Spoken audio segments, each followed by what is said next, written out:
राज्य सरकारनं स्थानिक स्वराज्य संस्थांच्या प्रभाग रचना करण्याचे आदेश दिल्यानंतर या निवडणुकीचे पडघम वाजायला सुरुवात झाली। तरी आता महायुती आणि महाविकास आघाडी सद्यस्थितीमध्ये आहेत, त्याच एकसंधतेनं निवडणुकीला सामोरे जाणार का हा प्रश्न मात्र कायम आहे। सत्तेतील 3 मित्रपक्षांमध्ये दिसत असलेल्या स्पर्धेमुळे महायुतीच्या तर उद्धव ठाकरे, राज ठाकरे आणि शरद पवार, अजित पवार एकत्र येण्याच्या शक्यतेनं महाविकास आघाडीच्या अस्तित्वावरील प्रश्नचिन्ह आता अधिकच गडद होत चाललेला आहे। या निवडणुकीमध्ये सर्वच नेत्यांच्या भूमिकेकडे आता महाराष्ट्राच्या राजकीय वर्तुळाचं लक्ष आहे।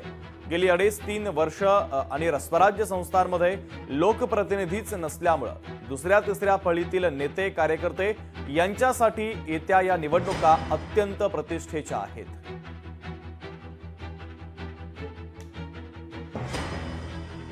स्वप्नील जाधव आपले प्रतिनिधी आपल्याशी जोडले जातात त्या बातमीच्या संदर्भातली अधिकची अपडेट देण्यासाठी। स्वप्नील,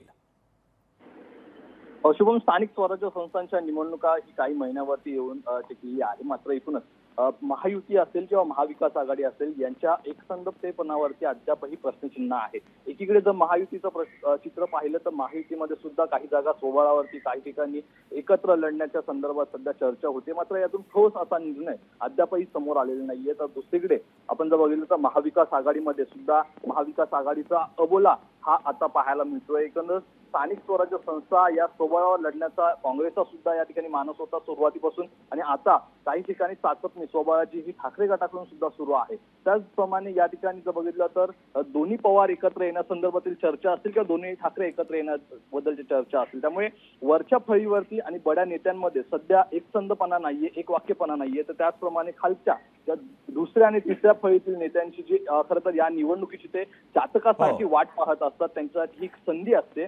त्यामुळे त्यांच्यामध्ये सुद्धा अद्यापही संभ्रम निर्माण झालेला आहे।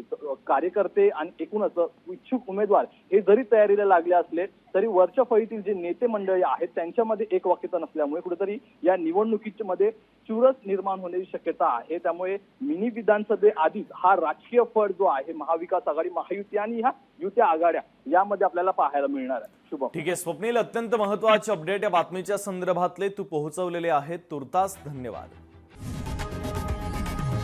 लोकशाही मराठी ऐका, पहा, जागरूक रहा।